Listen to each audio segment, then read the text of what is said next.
Hello friends, ఈరోజు మనం పులిహోర ఎలా చేసుకోవాలో చేస్తాం. ఫస్ట్ బాండిలో కొంచెం నూనె వేసుకోవాలి.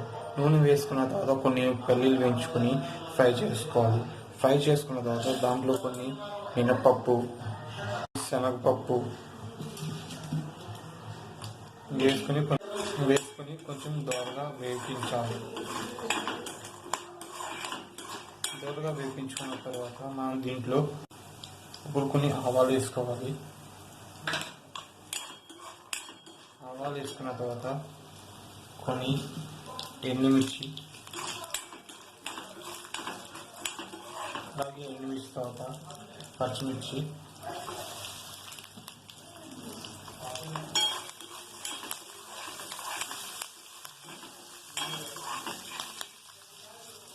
అలాగే కొన్ని ధనియాలు,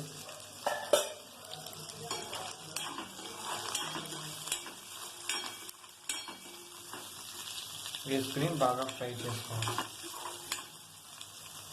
కొత్తిమీర వేసుకుని కరివేపాకు వేసుకోవాలి. వేసుకున్న తర్వాత కొంచెం ఫ్రై చేసుకొని దీన్ని పక్కకు పెట్టుకోవాలి. ఆఫ్ చేసి పక్కకు పెట్టుకోండి. దీంట్లో మీరు చింతపండు ఉంటుంది కదా, చింతపండుని కొంచెం ఇలాగా పేస్ట్ చేసుకొని వేసుకోవాలి. దీంట్లో కొంచెం ఉప్పు, కారం వేసుకోవాలి. అలా పసుపు కూడా వేసుకోవాలి. ఉప్పు వేసుకుని బాగా కలుపుకోవాలి.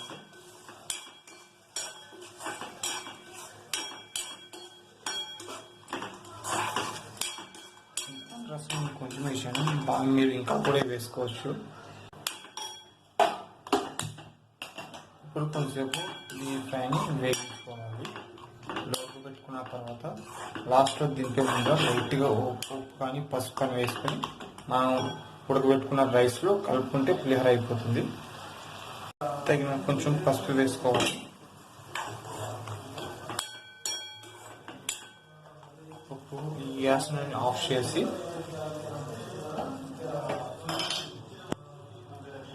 ఇప్పుడు దీంట్లో రైస్ కలుపుకోవాలి. పొడిగా చేసుకుని రైస్ మిక్స్ చేసుకుంటే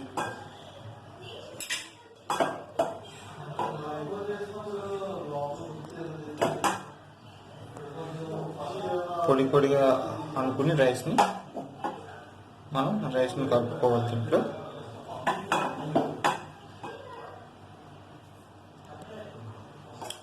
ఇప్పుడు రైస్ని ఈక్వల్గా కలుపుకోండి.